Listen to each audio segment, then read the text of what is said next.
দামি রাষ্ট্রপতি আব্দুল হামিদ সে দেশ ছেড়ে চলে গিয়েছে। অন্তর্বর্তীকালীন সরকারের প্রধান উপদেষ্টা তার গ্রিন সিগন্যাল পেয়ে স্বরাষ্ট্র উপদেষ্টার সহযোগিতায় দেশ ছেড়ে পালিয়েছে। আমরা রেগে দেখেছি উবায়দুল কাদের পালিয়েছে, আসাদুজ্জামান পালিয়েছে। ইতিমধ্যে আওয়ামী লীগের যারা রাঘব বোয়াল ছিল তারা পালিয়ে গেছে। বলা হচ্ছে যে গণহত্যার বিচার, আওয়ামী লীগকে নিষিদ্ধ করা, রাষ্ট্র সংস্কার না হলে নির্বাচন নয়। কিন্তু আমার প্রশ্ন হলো, এই যে দামি রাষ্ট্রপতি পালিয়ে গেল, আমাদের স্বরাষ্ট্র উপদেষ্টা কি করলো? আমরা 48 ঘন্টার আলটিমেটাম দিয়েছি। আজকে আমরা সচিবালয় অভিমুখে মিছিল নিয়ে গিয়েছিলাম যুব অধিকার পরিষদের পক্ষ থেকে। আমরা বলেছি, যারা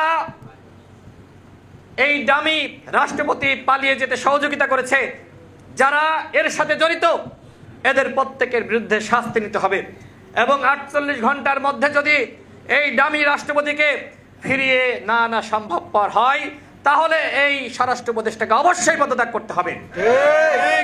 আমার সর্বশেষ কথা, আমরা একটি নতুন বাংলাদেশ চাই। সেই বাংলাদেশে গণতন্ত্র থাকবে, আইনের শাসন থাকবে, বিচার বিভাগের স্বাধীনতা থাকবে, নির্বাচন কমিশন স্বাধীনভাবে কাজ করতে পারবে। কিন্তু বন্ধুগণ, গণহত্যার বিচারে আওয়ামী লীগকে নিষিদ্ধকরণে 9 মাসে অন্তর্বর্তীকালীন সরকার কি কাজ করেছে? আমরা সরকারের কাছে তার জবাবদিহিতা চাই। সরকার এখন আওয়ামী লীগের পুনর্বাসন ছাড়া আর কোনো কাজ করছে না। আওয়ামী লীগকে তারা সেফ এক্সিট দিচ্ছে টাকা পয়সার বিনিময়ে। আমাদের স্পষ্ট ঘোষণা, 3টি দাবি আমাদের। প্রথমত, গণহত্যার বিচার করতে হবে, আওয়ামী লীগকে নিষিদ্ধ করতে হবে। আমাদের 2 নম্বর দাবি হলো, ঐক্যমতের ভিত্তিতে প্রয়োজনীয় রাষ্ট্র সংস্কার করতে হবে এবং একটি জাতীয় সনদ তৈরি করতে হবে যেখানে প্রত্যেকটা দলের স্বাক্ষর থাকবে, যাতে করে আগামীতে যেই ক্ষমতা আসুক না কেন, সেই জুলাই বা জাতীয় সনদ, রাষ্ট্র সংস্কারের সনদ বাস্তবায়ন করতে সেই দল বাধ্য থাকে। এবং আমাদের 3 নম্বর দাবি হলো একটি নির্বাচনী রোডম্যাপ।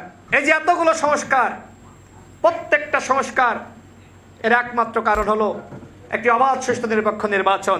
হাসিনা নির্বাচনী ব্যবস্থা ধ্বংস করেছিল। এই কারণে বাংলাদেশে কোনো মানুষের অধিকার ছিল না, মর্যাদা ছিল না, বিচার বিভাগের স্বাধীনতা ছিল না, নির্বাচন কমিশনের স্বাধীনতা ছিল না।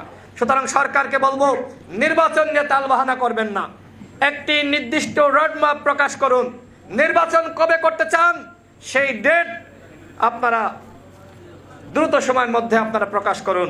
আমরা চাই একটি নিরাপদ বাংলাদেশ। ইতিমধ্যে গ্রামগঞ্জে, পাড়া মহল্লায় আমরা দেখতে পাচ্ছি আইন শৃঙ্খলা পরিস্থিতির অবনতি। এর দায় কি স্বরাষ্ট্র উপদেষ্টার নাই? এই সরকারে যারা বসে রয়েছে তারা কি কাজ করছে? এই যে দুর্নীতি, আমাদের ফারুক হাসান বলেছে 2 জন ছাত্র উপদেষ্টা, তারা কি এখন নিরপেক্ষ? আজকে যা কিছু হচ্ছে, আওয়ামী লীগকে নিষিদ্ধ করা হচ্ছে না, গণহত্যার বিচার করা হচ্ছে না, রাষ্ট্র সংস্কার করা হচ্ছে না, এর প্রত্যেক দায় তোমাদেরকে নিতে হবে। এমনকি আব্দুল হামিদ পালিয়ে গেছে, এর দায় কি তাদের নাই? যদি দায় নিতে না চাও তাহলে আগামীকাল পদত্যাগ করো, আমাদের সাথে মাঠে নামো। আমরা একসাথে আন্দোলন করে আওয়ামী লীগের যেমনিভাবে পতন নিশ্চিত করেছি, ঠিক একইভাবে একসাথে আন্দোলন করে আওয়ামী লীগকে নিষিদ্ধ করতে চাই। তোমরা আগারটাও খাচ্ছ, তলারটাও করাচ্ছ, দায় নিবা না, অথচ সরকারের সুবিধা নিবা। এটি হতে পারে না। ওই কমেন্ট বন্ধ রেখে বাকস্বাধীনতা নিশ্চিত করা যাবে না। সংগ্রামী সাথী বন্ধুগণ, আজকে প্রবাসী অধিকার পরিষদ তারা আজকে প্রতিষ্ঠা বার্ষিকীর প্রোগ্রাম করছেন। যারা উপস্থিত হয়েছেন সকলকে ধন্যবাদ। আমার সর্বশেষ কথা, তাদের ভোটাধিকার অবশ্যই নিশ্চিত করতে হবে। এই দাবিতে রাজপথে যদি আন্দোলন করতে হয়, আমরা অবশ্যই রাজপথে থাকবো।